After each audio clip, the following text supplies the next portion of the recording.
There is a silence that breathes beneath time itself, not the absence of sound, but the stillness of a secret waiting to awaken, in the shadows of forgotten temples and buried libraries. Amid soot-covered scrolls and shattered obelisks, one whisper has endured the decay of empires and the flames of inquisitions, a whisper carved not in clay nor inscribed on papyrus, but etched into the invisible current of the soul's eternal yearning for truth. That whisper is the Emerald Tablet. It is said to be the only surviving fragment of the great teachings of Hermes Trismegistus, the thrice great, the messenger between gods and men, the weaver of wisdom through the warp of heaven and the weft of earth. Some say he was a god disguised as man, others, a priest of Atlantis who wandered into Egypt carrying the blueprints of a vanished age. Wherever the truth lies, the tablet is his enduring cipher. A relic from a vanished cosmology. Our story begins not with the discovery of the tablet, but with its disappearance. In the ruins of ancient Heliopolis, city of the sun, cradle of solar rites, priests once carried a green stone of unnatural hue veined like lightning in emerald depths. They called it the tongue of Thoth, for it was said to speak without sound. It disappeared during the reign of Cambyses, vanishing into the sands of Persia, and with it, the core of Hermetic initiation was lost, or so it seemed. But knowledge, once born, does not die, it merely changes its mask. Centuries passed, and in the courts of alchemists and astrologers, rumors stirred once more. A single text emerged from the cryptic folds of the Arab world, Tabula Smaragdina. No author, no date, only a string of phrases that seemed at once nonsensical and transcendent. That which is below is like that which is above, and that which is above is like that which is below. These were not words, but keys, and each syllable turned tumblers in the minds of those who dared to read deeper. Beneath its apparent brevity lay a codex of the universe, encrypted in metaphor, veiled in paradox. Scholars argued over translations, whether the stone was literal or symbolic, whether the one thing referred to Mercury, spirit, or the seed of creation itself. But the text was never meant for consensus. It was meant for revelation. The Emerald Tablet does not explain, it initiates. Its phrases ripple like echoes from a higher octave of being. Those who feel them, truly feel them, find the ground under their feet tremble, as if some unseen geometry is shifting, realigning their inner world with the forgotten architecture of the cosmos. It is no coincidence that many who studied the tablet later founded secret orders, seeking to preserve and apply its cryptic teachings. The Rosicrucians, the Hermetic Order of the Golden Dawn, and countless unnamed brotherhoods lost to history, but woven into the great tapestry of occult lineage. The question is not what the Emerald Tablet is, but where it came from, and to answer that, we must pass beyond history into the realm of myth, where truth wears masks more ancient than time itself. In the next part, we descend into the pre-dynastic mists and Atlantean echoes, tracing the tablet's lineage through priest-kings, star temples, and the veiled origin of Hermes Trismegistus himself.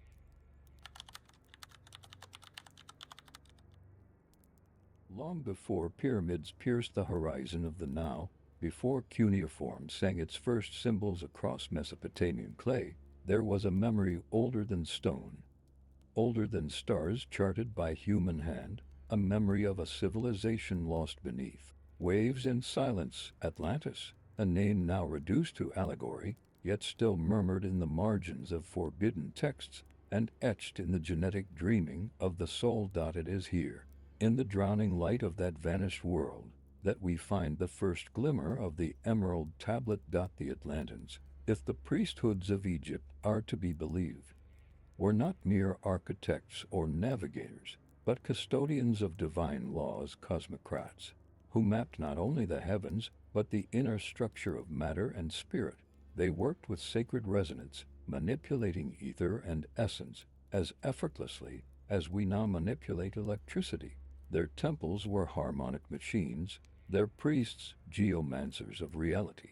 But it was their arrogance, or perhaps a deeper cycle unknown to us, that called the deluge not a punishment, but a rebalancing of cosmic equilibrium. When Atlantis fell beneath the black surge, a lineage of survivors, the sons of the fire, traveled east, bearing with them relics and fragments of their high science cloaked in myth. They would become the Nagas of India, the sages of Lake Titicaca, the watchers of Mesopotamia, and in Egypt they were known as the Shensuhor, the followers of Horus. Among them, it is said, walked a being not entirely of this world, a priest, yes, but more than that, a speaker of the original tongue, a knower of the secret name of the sun. He would later be known as Tehuti, the ibis-headed god of wisdom, and in the Hellenistic age, as Hermes Trismegistus, the thrice great. But Hermes was not merely a man or god. He was a function, a frequency, a mantle worn across eons by those who remembered the source. The name itself is a cipher, Hermes for Mercury, the messenger between worlds, Trismegistus for the triple mastery of alchemy, astrology, and theurgy. To understand the Emerald Tablet is to understand this triune path, transformation of matter, alignment with the stars, and unification with the divine. Legends speak of him descending into a secret chamber beneath the Sphinx, the Hall of Records, guarded by the Akashic currents of the earth, where he transcribed the laws of creation onto an emerald slab, gifted from the heavens or forged in the inner sanctum of the soul. This was not emerald as we know it, but a luminous, transdimensional crystal, a living archive. The tablet encoded the prime formula of manifestation, a revelation of the Hermetic axiom, as above, so below. And yet, Hermes knew the world was not ready. So he broke the code into riddle and parable, buried the original tablet in an unknown tomb, and released only fragments into the outer world, copies, translations, reflections of the real. These found their way into alchemical texts, Arabic manuscripts, and eventually the vaults of secret societies who believed the tablet was not merely a philosophy, but a formula, a recipe for transmutation not only of lead into gold, but of man into God. But to reach that path, one must pass through the initiatory veil, through death and resurrection, through the mysteries of matter and mind. The tablet is no quick enlightenment, no modern spiritual slogan. It is a map encoded in paradox, demanding the seeker be shattered and reassembled in the image of the cosmos. And so the question arises, what is the one thing mentioned in the tablet? The substance from which all things are made, the essence that contains within it both the above and the below. To answer this, we must now cross into the realm of alchemy, not the chemistry of crucibles and flasks, but the deeper alchemy of the soul, where salt, sulfur, and mercury are not elements, but stages of inner becoming. In the ancient chambers of Alexandria, deep within smoky vaults veiled in incense and the soft rustle of parchment, adepts once gathered in secrecy to decipher the emerald formula. They did not approach it as scholars, but as initiates, pilgrims of the inner fire, seekers of the prima materia, the first matter that sleeps at the root of all creation. They called it the one thing, and they knew to understand it was to hold the axis of all becoming. The Emerald Tablet whispers, its father is the sun, its mother the moon. The wind has carried it in its belly, the earth has nourished it. These are not poetic ornaments, they are veiled references to alchemical processes, both physical and spiritual. At its heart, alchemy is the science of transformation, not merely metals into gold, but self into essence, mortal into divine. The one thing is the mystery that binds light and shadow, the above and the below. It is the subtle essence that condenses spirit into matter and elevates matter back into spirit. In medieval grimoires, it was hinted to be Mercury, Mercurius, the volatile spirit that penetrates all things. But this was not the quicksilver in vials. This was philosophical Mercury, a substance that does not exist in the outer world, but In the secret chamber of the self, the alchemist's laboratory was a mirror of the cosmos and of the soul. Each operation, each distillation, and calcination was a ritual, a reflection of inner purification. Lead represented the base ego, heavy and unrefined. Gold was the perfected self, radiant, incorruptible, aligned with the celestial order. The stages of the work, nigredo, albedo, citrinitas, rubedo, were not mere phases of matter, but passages through death, dissolution, illumination, and rebirth. It is here that the true secret of the tablet begins to shimmer. It is not a static artifact, but a living key. When read with the outer eye, it is cryptic, but when read with the inner senses awakened, it becomes a doorway through which the soul can ascend. Just as Mercury bridges the earth and the heavens, the phrase separate the earth from the fire, the subtle from the gross, gently and with great ingenuity is a direct instruction. It is the art of discrimination, of seeing beyond illusion, of disentangling the eternal essence from the temporary form. In the hands of the uninitiated, it is a riddle, but for the adept, it is an act of sacred dissection, the unweaving of reality to glimpse the divine architecture beneath. Throughout the centuries, those who pursued this path became more than philosophers. They became keepers of the threshold. Paracelsus, Basil Valentine, Nicholas Flamel, names cloaked in myth because their work was never meant for the profane. They understood that the tablet contained the seed of the divine machine, a cosmological technology encoded in metaphor, preserved to outlast cataclysm and censorship. And yet, the deeper the initiate journeyed, the more the riddle inverted, for the final transmutation was not of matter, but of perception. The one thing could not be found in laboratories or libraries. It revealed itself only when the seeker had passed through the crucible of the self, when the ego had dissolved, and the soul, like purified gold, reflected the light of the first cause. In the next part, we enter the sacred geometries and hidden architectures of ancient temples, where the emerald formula was built not in text, but in stone, where initiates walked sacred pathways, reenacting cosmic cycles beneath stars aligned with eternity. When the words of the emerald tablet vanished into veils of obscurity, they did not disappear, they translated not into other tongues, but into symbols, into architecture, into stone. The ancient world did not write its greatest truths in ink. It carved them into the bones of the earth, into temples aligned with stars, encoded with ratios that echoed the mathematics of creation. The sanctuaries of Egypt, of Chaldea, of Mesoamerica and Angkor were not merely places of worship. They were machines of memory, harmonic constructs that embodied the Hermetic law. As above, so below. Every pillar was a ray of the sun captured in form. Every chamber a mirror of the celestial houses. The Great Pyramid of Giza, with its impossible precision and stellar alignments, remains the most enduring cipher. Its proportions encode pi and the golden ratio. Its shafts align with Orion's belt and the star of Isis, Sirius. It is not simply a tomb, but a living emerald tablet in stone. To walk through such a temple was to pass through an alchemical rite. The initiate began in darkness, the nigredo, symbolic of ignorance, dissolution, the tomb of matter. As they ascended through chambers lit by shafts of solar geometry, they encountered sacred images, frescoes, and hieroglyphs, depictions not merely of gods, but of inner processes.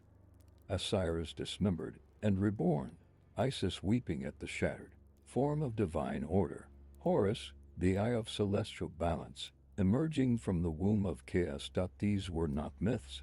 They were maps of the inner world. In the innermost sanctum, the naos, the heart of the temple, there was nothing, silence, darkness, a space meant not for worship, but for transformation. It was there the initiate, purified and broken open, would receive the whisper not of priests, but of the God within. This was the point where the above and below became one, where the self dissolved and the divine geometry reassembled the fragments into something new.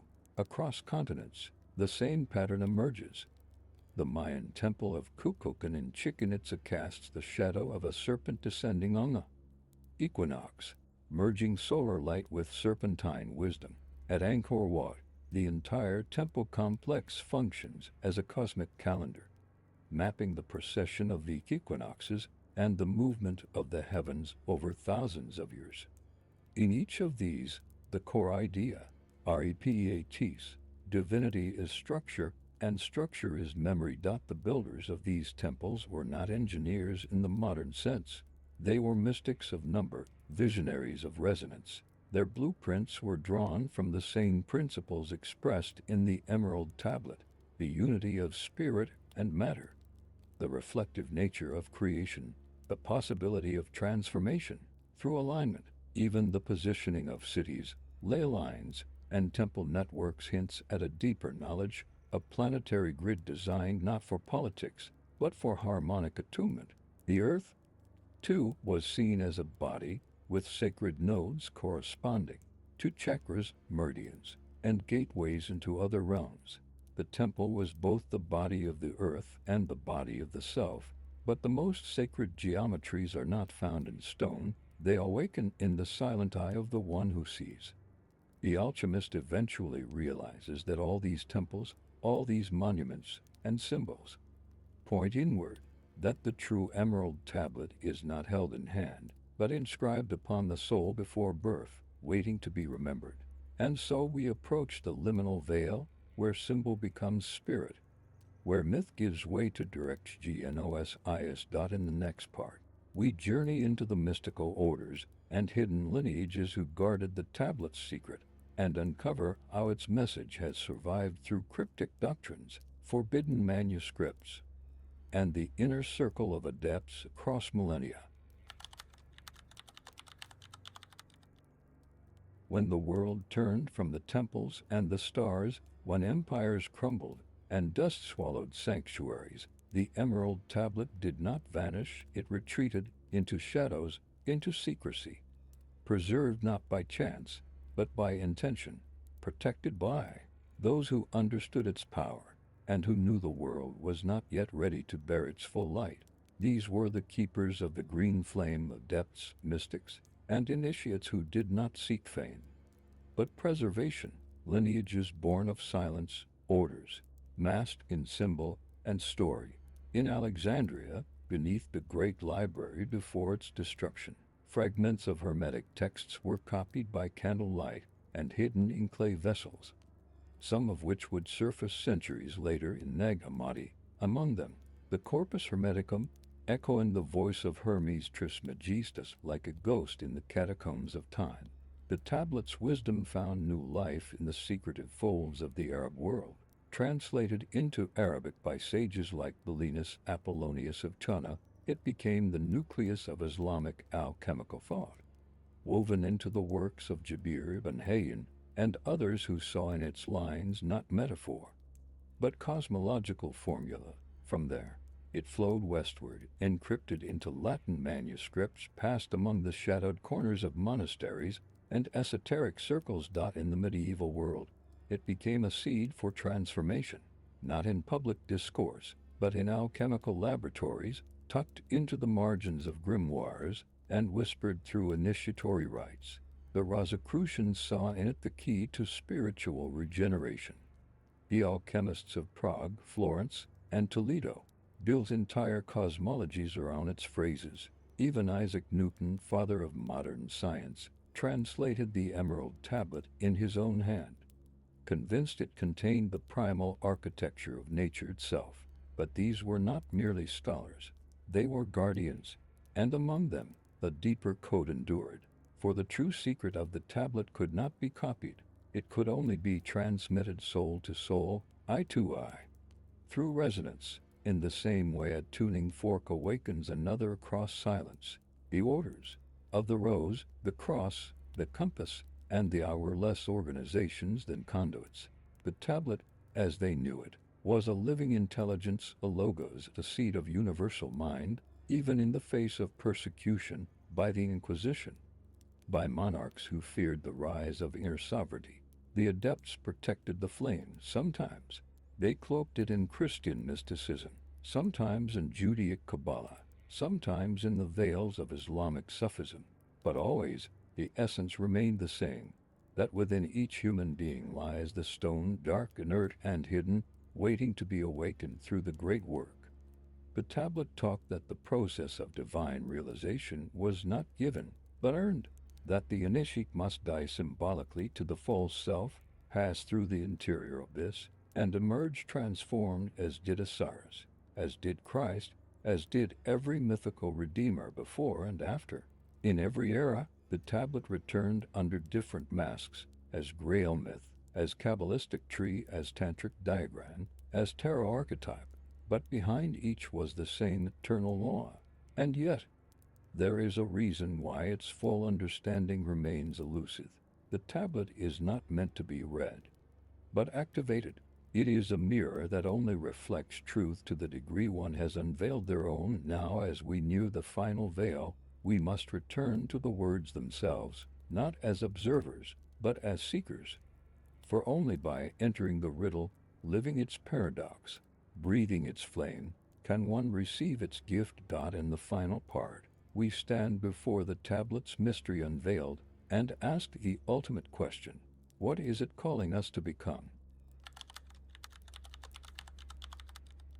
There it stands, silent, immutable, veiled in metaphor and mystery, the Emerald Tablet, a single page written in the breath of the cosmos, not etched by hand, but precipitated, like dew from the sky, as legend whispers. And yet, for all its brevity, it contains the arc of the soul's entire journey, from matter to spirit, from chaos to cosmos, from illusion to the light of divine selfhood.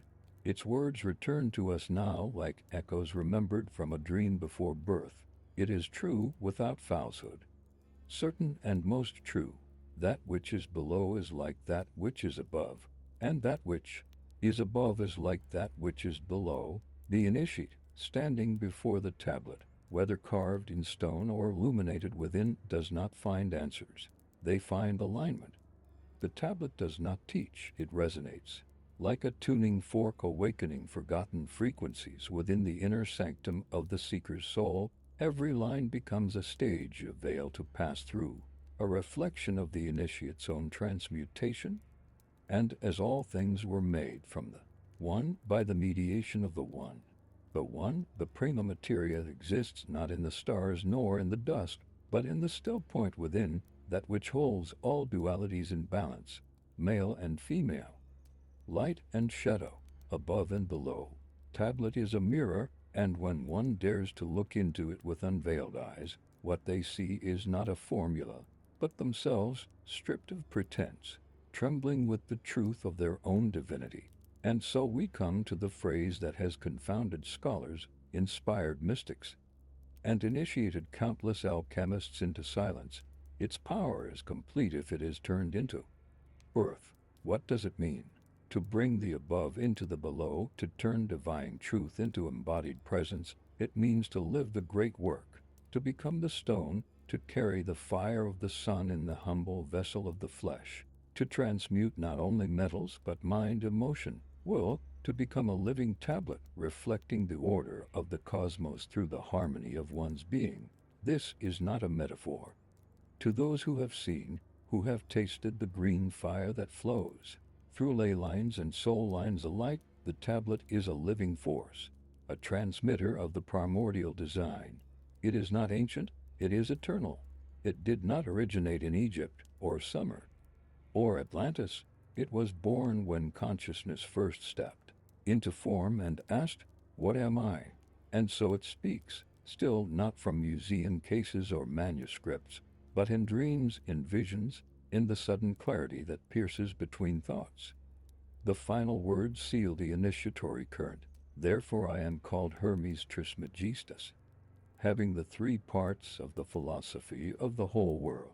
What I have said of the operation of the sun is accomplished and ended. Hermes not as man, but as function, as the eternal revealer, the voice between veils, and you, the listener, the seeker. The one who hears this now, you, too, have touched the current. The tablet is no longer outside you. It never was. It has always been the blueprint of your becoming. Let the sun rise within. Let the moon reflect it without. Let the wind carry your name to the stars. The work has begun.